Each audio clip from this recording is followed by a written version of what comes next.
हाँ तो बच्चों, आज देखो स्वाध्याय है प्रश्नों के उत्तर। ऊपर लिखा है स्वाध्याय पाठ 4 ऐसे ऐसे। पाठ का नाम है ऐसे ऐसे। अब यहाँ प्रश्न दिया है, प्रश्न उत्तर। क, अरुण कहाँ सोया हुआ था? अरुण एक कमरे में चादर ओढ़कर सोया हुआ था। अगला प्रश्न है ख, वैद्य जी ने कौन सी दवा दी? इसका उत्तर है वैद्य जी ने पेट साफ करने की दवा दी थी। प्रश्न ग है ऐसे ऐसे बीमारी किन्हें होती है? उत्तर इसका है अरुण जैसे लड़कों को ऐसे ऐसे की बीमारी होती है। प्रश्न घ, मास्टर जी ने अरुण से क्या पूछा? इसका उत्तर है मास्टर जी ने अरुण से पूछा कि पाठशाला का गृह कार्य पूरा कर लिया है। अगला प्रश्न है अंग, अरुण के पेट में ऐसे ऐसे क्यों होने लगा? तो इसका उत्तर है अरुण का पाठशाला का काम अधूरा रह गया था, इसलिए उसके पेट में ऐसे ऐसे होने लगा। अब यह आपका प्रश्न उत्तर समाप्त होता है। अब अगला प्रश्न आता है आपका, यहाँ पर देखो ये प्रश्न उत्तर हो गया, प्रश्न चौथे का उत्तर ये हो गया। अब यहाँ आपका आता है ये प्रश्न 5, चित्र देखकर जल शुद्धिकरण प्रक्रिया को समझो और नाम बताओ। अब यहाँ देखो आपको ये सब बर्तन रखे गए हैं, बच्चों के हाथ दिखाई दे रहे हैं और इसमें क्या क्या हो रहा है, ये सारे बर्तन में क्या क्या हो रहा है स्टैंड पर रखे गए हैं बर्तन कोई कोई। अब इसको ध्यान से आप पहला देखो कि इसमें हाथ से सफ़ेद कुछ टुकड़ा बच्चे के हाथ में है, ये हाथ का चित्र है, कुछ पानी है इस टब में, ये घुमा रहा है। अब इसको क्या कर रहे हैं? फिटकरी घुमाना। देखो ऊपर लिखा गया है फिटकरी घुमाना। इसको आप ऐसे चित्र बना करके यहाँ लिखोगे कि फिटकरी घुमाना, इसमें फिटकरी घुमाया जा रहा है। दूसरा देखो यहाँ कुछ इसमें गिराया जा रहा है, ये छाननी है, ये छानने का काम हो रहा है। इसमें ग्लास से गिराया जा रहा है, जैसे कॉफ़ी है, चाय है, इसको हम छानते हैं छन्नी द्वारा, तो यहाँ लिखा है छानना। दूसरे में छानने का कार्य हो रहा है, तो आप ऐसा चित्र बना करके यहाँ छानना लिखोगे। अगला है ये टब है, ये गैस का चूल्हा है और ये गैस जल रहा है और इसमें पानी उबाला जा रहा है, ये भाप निकल रहा है, खौल रहा है पानी। जो चित्र ऐसे से किया है ये खौल रहा है और जो ऐसे टेढ़ा टेढ़ा ऊपर बनाया गया है ये भाप निकल रहा है ऊपर। तो ऊपर आप क्या लिखोगे? पानी उबालना। अब नीचे आ जाओ चौथे नंबर पर। इसमें देखो कुछ हाथ से ये बाटल है, इसमें से गिराया जा रहा है, तो इसमें क्या गिराया जा रहा है? ये है दवा, इसको कहते हैं औषधि। औषधि माने दवा, तो इसमें औषधि मिलाया जा रहा है, तो इसके नीचे आप लिखोगे औषधि डालना या दवा डालना, औषधि डालना। तीसरा है यह पानी को शुद्ध करता है। अब इसे हम शुद्धिकरण मशीन कहते हैं। जैसे आपने नल से पानी ऊपर डाल दिया, यह पानी छन करके नीचे आता है, यहाँ बीच में यहाँ चूना होता है, यह पानी उस पर आता है और यह छन करके नीचे वाली टाँकी में गिरता आता है।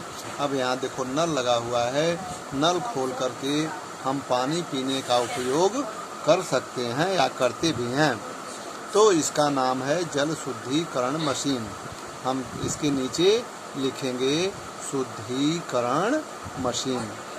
अब यहाँ देखो एक स्टैंड है लोहे का और इस स्टैंड पर 1 2 3 मटके रखे हैं। सबसे ऊपर एकदम छोटा है, ऊपर ढक्कन लगा हुआ है कि कोई कचरा इसमें कूड़ा हवा के माध्यम से न गिरे, इसलिए ढका है। दूसरा, उसके पेंदी में छेदा है, वह पानी यहाँ देखो एक छलनी की तरह लगा हुआ है, यह छन करके पानी बीच वाले में गिर रहा है। अब बीच वाले में से भी देखो ये पानी छन करके एकदम नीचे वाले में गिर रहा है। और इसमें टोटी लगा हुआ है, नल लगा हुआ है, और यहाँ ग्लास का चित्र बना है। इसमें नल खोलेंगे तो ग्लास में पानी आएगा और वो पानी हम पिएंगे। तो इसको कहते हैं पानी निथारना। अब यहाँ इसके बगल में देखो लिखा है निथारना, तो ये चित्र बना करके आप लिखोगे। इस प्रकार से प्रश्न नंबर 5 में ये जितने चित्र दिए गए हैं उसको बना करके उसके नाम नीचे लिखे गए हैं, वह नाम आप लिखोगे। अब अगला प्रश्न आता है कि जल प्रदूषण न हो इसके लिए तुम क्या करोगे, क्या नहीं करोगे। बेटे, जल प्रदूषण, इसमें 4-5 पॉइंट दिए गए हैं, हम क्या करेंगे क्या नहीं करेंगे। अब देखो, इसमें नल के आसपास कचरा नहीं फेंकोगे। अगर आपको जल शुद्ध करना है, वहाँ साफ सफाई रखना है, वहाँ पर गंदगी न हो, गंदगी होगी तो वहाँ बदबू आएगा और हवा के द्वारा नाक में यह प्रदूषण, यह गंदगी हमारे शरीर में प्रवेश करेगा, जाएगा। इसलिए यहाँ च सही है, नल के आसपास कचरा नहीं फेंकोगे। यहाँ देखो इस पर सही का निशान है, इसको आप सही लिखोगे। दूसरा दिया है 6 में, नदी में साइकिल स्कूटर धोओगे। साइकिल या स्कूटर अन्यत्र जगहों पर जाता है, चाहे अच्छी सड़क हो, चाहे गंदी सड़क हो, चाहे कचरा हो, चाहे जंगल की तरफ रास्ता हो, लोग ले करके जाते हैं तो उसके पहिए में, चक्के में गंदगी होता है, धूल लगा रहता है। तो अगर आप उसमें धोगे तो गंदगी पानी में जाएगा तो पानी प्रदूषित होगा, गंदा होगा, वो जहरीला होगा। तो हम उसका उपयोग करेंगे तो हमारे शरीर के लिए नुकसानदायक है। इसलिए हम साइकिल और स्कूटर या कोई भी गाड़ी नदी में नहीं धोएंगे।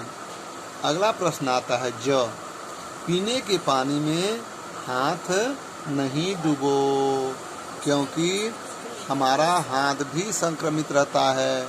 हम हाथ अभी धोए हैं साबुन लगा करके, गंदगी हाथ से जब हम धोते हैं नल में तो गंदगी हाथ से बहता है साबुन के द्वारा, उसके झाग के द्वारा। फिर 10-5 मिनट में ही हम फिर साबुन का उपयोग करके हाथ धोते हैं तो फिर देखो आप गंदगी निकलती है। देखने में हाथ साफ रहता है, स्वच्छ रहता है, लेकिन जब हम साबुन लगा के धोते हैं तो गंदगी हमारे हाथ से निकलती है, मैला पानी गिरता है, तो उसमें क्या होता है, कीटाणु होता है। इसलिए हमें पानी में हाथ नहीं डुबोना चाहिए। हमें पानी अगर लेना है तो उसके ढक्कन के ऊपर ग्लास रखें, कलछी रखें, बड़ा चम्मच रखें, उसके द्वारा हम पानी उसे निकाल करके पिएं। तो इस प्रकार से ज नंबर सही है। इस पर देखो सही का निशान लगा, इसको आप लिखोगे। झ आता है, तालाब में कपड़े धोना, धोगे नहीं।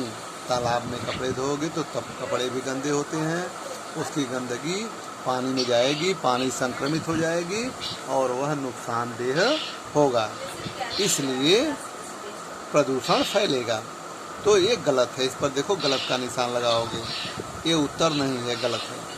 इया, तालाब में प्लास्टिक की थैली, बोतल नहीं डालोगे, ठीक है, तो ये इया भी सही है। तो इस प्रकार से बेटे जल प्रदूषण न हो इसके लिए तुम क्या करोगे, क्या नहीं करोगे। तो क्या करोगे में सही में जो निशान लगा है उसको लिखोगे, क्या नहीं करोगे जो गलत निशान है उसको लिखोगे। इस प्रकार से आप प्रश्नों के उत्तर लिख करके सेंड करोगे, भेजोगे और अपने स्वाध्याय पुस्तिका में इन प्रश्नों के उत्तर लिखोगे और गृह कार्य की कॉपी में, पुस्तिका में इसको लिख करके सेंड करोगे गृह कार्य। धन्यवाद।